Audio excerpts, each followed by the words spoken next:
சிதம்பரம் அருகே சித்தாலப்பாடி பகுதியில் இருசக்கர வாகனத்தின் மீது அரசு பேருந்து மோதிய விபத்தில் இருசக்கர வாகனத்தில் சென்ற காவல் உதவி ஆய்வாளர் இளவரசியும் அவரது கணவர் கலைவேந்தனும் சம்பவ இடத்திலேயே உயிரிழந்தனர்.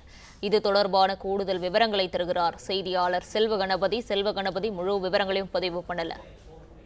வணக்கம். சிதம்பரத்தில் திருமணமாகி 2 மாதங்கள் நிறைவடையாத நிலையில் பெண் காவல் உதவி ஆய்வாளர் தன்னுடைய கணவருடன் இருசக்கர வாகனத்தில் சென்றபோது அரசு பேருந்து ஏறி பரிதாபமாக பலியானார்கள். உறவினர்கள் இதனால் சோகத்தில் உள்ளனர். சிதம்பரம் அருகே ஜெயங்கொண்டப்பட்டினம் கிராமத்தைச் சேர்ந்தவர் இளவரசி. இவர் சிதம்பரம் காட்டுமன்னார் கோயில், சேத்தியத்தோப்பு உள்ளிட்ட பல்வேறு காவல் நிலையங்களில் உதவி காவல் ஆய்வாளராக பணிபுரிந்த நிலையில் தற்போது குமராட்சி காவல் நிலையத்தில் பணியாற்றி வருகிறார். இவருக்கும் அதே கிராமத்தைச் சேர்ந்த கலைவேந்தன் என்பவருக்கும் கடந்த வருடம் 11ஆம் மாதம் திருமணம் நடைபெற்றது. திருமணமாகி 2 மாதங்கள் முடியாத நிலையில் சிதம்பரம் அருகே உள்ள வீரங்கோவில் திட்டு கிராமத்திற்கு தனது உறவினர் வீட்டுக்கு சுப நிகழ்ச்சிக்கு சென்ற போது சிதம்பரம் கொடியம்பாளையம் செல்லும் சாலையில் சித்தலப்பாடி என்ற இடத்தில் கொடியம்பாளையம் கிராமத்திலிருந்து சிதம்பரம் நோக்கிய அரசு பேருந்து கணவன் மனைவி சென்ற இருசக்கர வாகனத்தின் மீது மோதியது. இதில் காவல் உதவி ஆய்வாளர் மற்றும் அவரின் கணவர் பேருந்து அடியில் சிக்கிக் கொண்டனர்.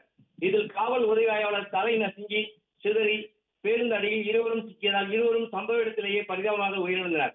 மேலும் அரசு பேருந்து ஓட்டி வந்த ஓட்டுநர் மற்றும் நடத்துனர் தலைமறைவாகியுள்ள நிலையில் அண்ணாமலை நகர் போலீசார் விசாரணை மேற்கொண்டு வருகின்றனர். திருமணமாகி 2 மாதங்கள் முடியாத நிலையில் கணவன் மனைவி விபத்தில் உயிரிழந்த சம்பவம் பெரும் சோகத்தில் அந்த கிராமத்தில் உள்ள மக்களுக்கு அதிர்ச்சியும் ஏற்படுத்தியுள்ளது. விவரங்களுக்கு நன்றி செல்வகணபதி.